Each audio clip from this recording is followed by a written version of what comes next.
আমরা অধৈর্য হয়ে পড়ছি, আমরা দর্শক গ্যালারিতে আর থাকছি না। ডক্টর মোহাম্মদ ইউনূসের ৩৩ মিনিটেরও বেশি সময়ব্যাপী জাতির উদ্দেশ্যে যে ভাষণ দিলেন, সেই ভাষণের প্রেক্ষাপট এবং একই দিনে তিনি যখন ডয়েচে ভেলেকে সাক্ষাৎকার দিলেন, সেখানেই তিনি এই বিষয়গুলি উল্লেখ করেছেন।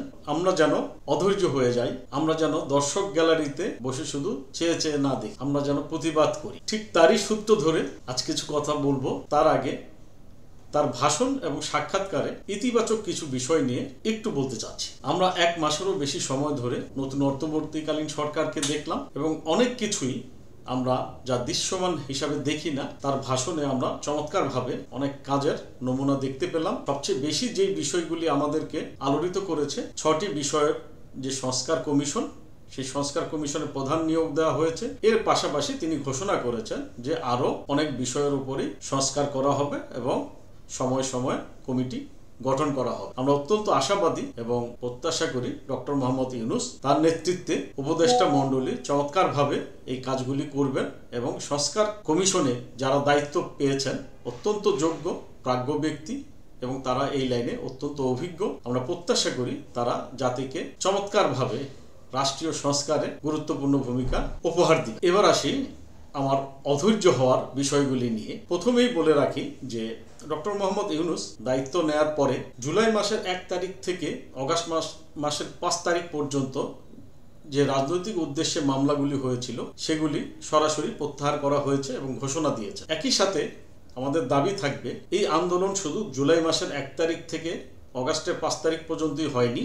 এই আন্দোলন গত প্রায় 16 বছরের আন্দোলন, তারই ফসল আমাদের এই বিপ্লব। এখানে সবারই ভূমিকা ছিল, বিশেষ করে হাসিনা সরকারের বাইরে যারা ছিল বিরোধী দল, প্রধানত বিএনপি, জামাত এবং অন্যান্য যারা গত সরকারের বিরুদ্ধে আন্দোলন করেছে, প্রতিবাদ করেছে সরকারের অন্যায়ের বিরুদ্ধে, তাদেরকে কিন্তু অনেক মামলা দেওয়া হয়েছে।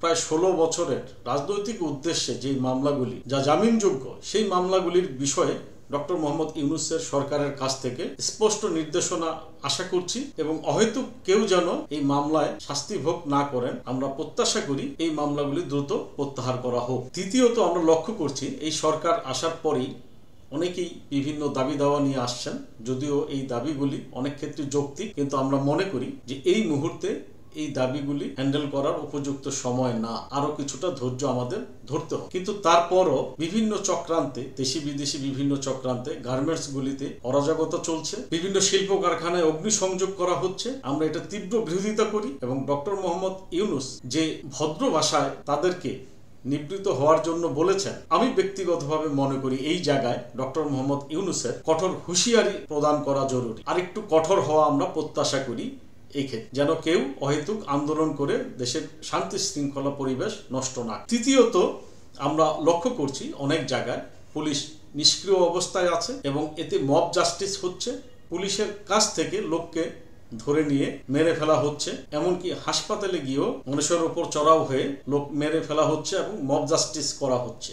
এটাকে কঠোরভাবে নিয়ন্ত্রণ করা জরুরি এবং যারা এই মব জাস্টিস করছে তাদের ব্যাপারে কঠোর হস্তে আইনি পদক্ষেপ নেওয়া জরুরি বলে আমরা মনে করি। একই সাথে আমরা লক্ষ্য করছি যে পুলিশের হাতে কোনো অস্ত্র নাই, যেটা আমরা আগে লক্ষ্য করতাম যে এসআই বা তদূর্ধ্ব কর্মকর্তাদের কাছে পিস্তল থাকতো এবং সাধারণ যারা পুলিশে কর্মরত ছিলেন তাদের কাছে রাইফেল থাকতো। আমরা মনে করি এগুলির পরিবর্তে দ্রুত তাদের হাতে প্রাণঘাতী না এইরকম কিছু অস্ত্র দেয়া হোক, যা দিয়ে তারা এই মব জাস্টিসকে প্রতিহত করতে পারে।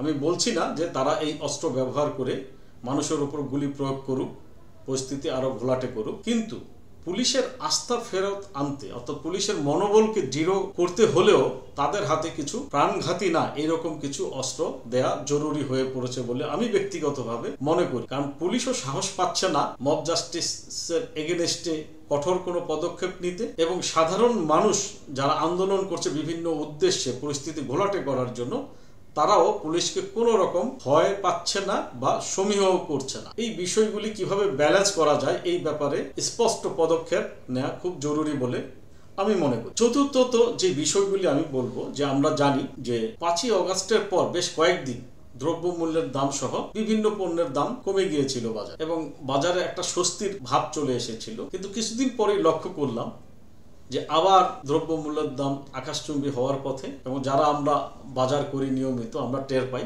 বুঝি যে সব আগের মতোই হচ্ছে, কোনো কোনো ক্ষেত্রে দাম নিয়ন্ত্রণের অনেক বাইরে চলে গেছে। এটা স্পষ্ট যে প্রথম 4-5 দিন চাঁদাবাজি ছিল না, যার দরুন দাম কমেছে।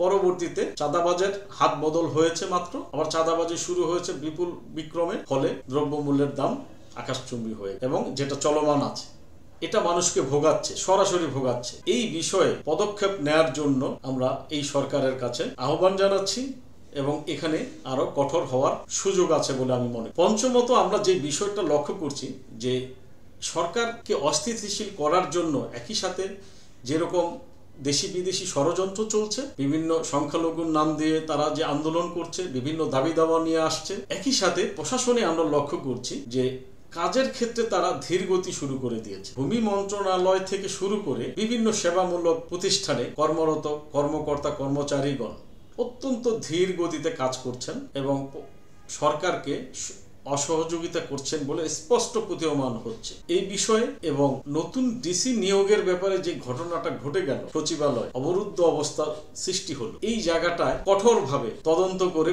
পদক্ষেপ নেওয়া জরুরি বলে আমি মনে করি।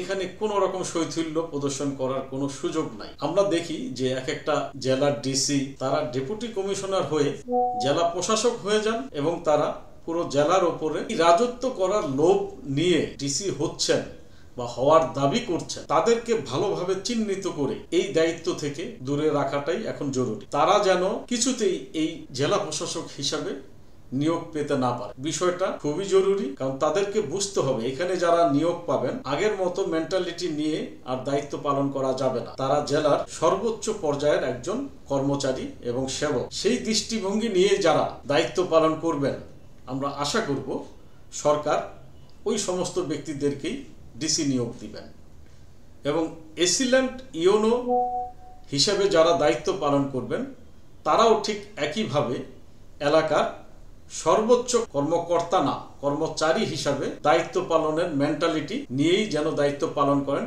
সেই বিষয়গুলি এই ডিসি মহোদয়রা যেন এনশিওর করতে পারে, এটা থাকবে আমাদের দাবি। এবং যারা এই সচিবালয়ে ডিসি নিয়োগের ব্যাপারে বিক্ষোভ করেছেন, বিভিন্ন দাবি দাওয়া নিয়ে অরাজকতা তৈরি করেছেন, তাদেরকে কঠোর হস্তে দমন করে তাদের বিরুদ্ধে ব্যবস্থা নেয়ার আহ্বান আমরা জানাচ্ছি। সরকারকে বুঝতে হবে যে এই ধরনের বিভিন্ন অনিয়ম এবং চলমান যে অস্থিরতা চলছে বা অস্থিরতা করার পায়তারা করা হচ্ছে, এতে কিন্তু সাধারণ মানুষের ধৈর্যচ্যুতি ঘটতে পারে। খুব শীঘ্রই তারা কিন্তু গ্যালারি থেকে মাঠে নেমে আসতে পারে। কাজেই আমরা চাই না যে আবার কোনো বড় ধরনের প্রতিবাদ হোক আমাদের এই আকাঙ্ক্ষিত বিপ্লবী সরকারের বিরুদ্ধে, যাতে তারা তাদের নিয়মিত কার্যক্রম সঠিকভাবে করতে না পারে। ওইরকম কোনো ব্যাঘাত সৃষ্টিকারী কোনো পদক্ষেপ বা কোনো প্রক্রিয়াকে যেন আমরা লালন না করি, এই ব্যাপারে ডক্টর মোহাম্মদ ইউনূস স্যারের নেতৃত্বে গঠিত উপদেষ্টা মণ্ডলীর সকলের প্রতি তাদের মন্ত্রণালয়ের আওতাধীন প্রতিষ্ঠানকে বা